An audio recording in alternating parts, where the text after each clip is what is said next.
Contrôler sa réputation, ça passe en premier lieu par la prise de possession de votre Google My Business. Grosso modo, lorsque vous allez sur Google, vous tapez le nom de votre entreprise et vous verrez à droite de la page de résultats des encarts et notamment votre encart avec ce qu'on appelle le Google My Business. Sur ce Google My Business, vous avez un lien qui apparaît un petit peu en dessous des informations relatives à votre établissement. Et si vous n'êtes pas propriétaire de votre Google My Business, ce lien stipule revendiquer cet établissement ou vous êtes le propriétaire de cet établissement. Si ce texte ne figure pas sur le profil, ça veut dire que vous êtes déjà propriétaire de l'établissement.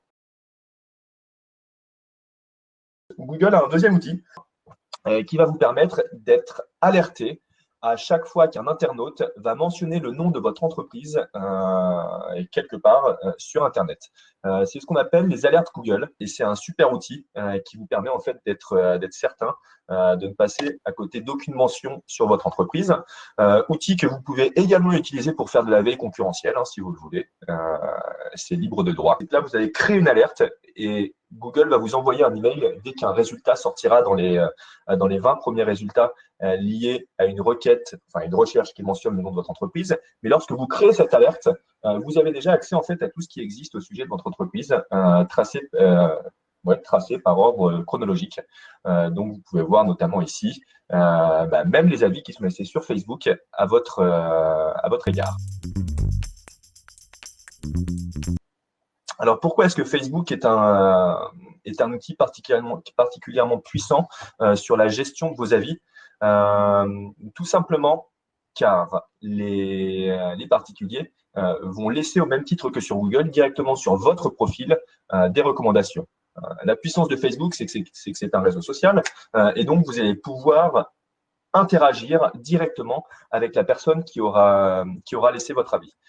Vous me direz, sur Google, c'est pareil, on peut répondre à un avis sur Google My Business. Oui, tout à fait.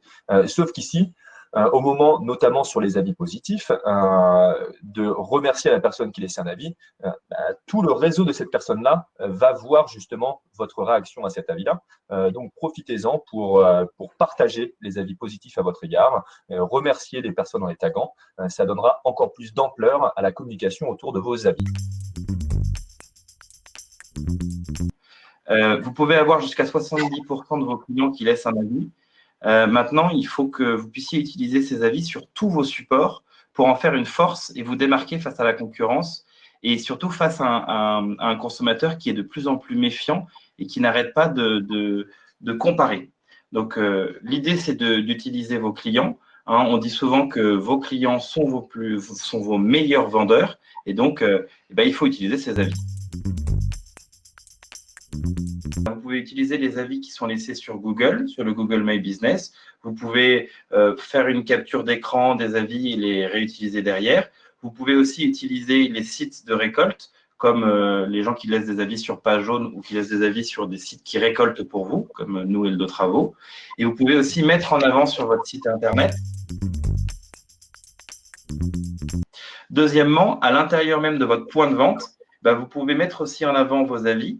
Un très bon conseil, c'est dans votre catalogue de vente, au moment où vous proposez vos produits, et dans les dernières pages, ajoutez des témoignages clients, des avis que vous copiez, que vous remettez dans votre catalogue, ce qui fait que les gens, quand ils regardent vos produits, ils voient aussi à quel point vous faites du bon travail, Dixit, vos anciens clients.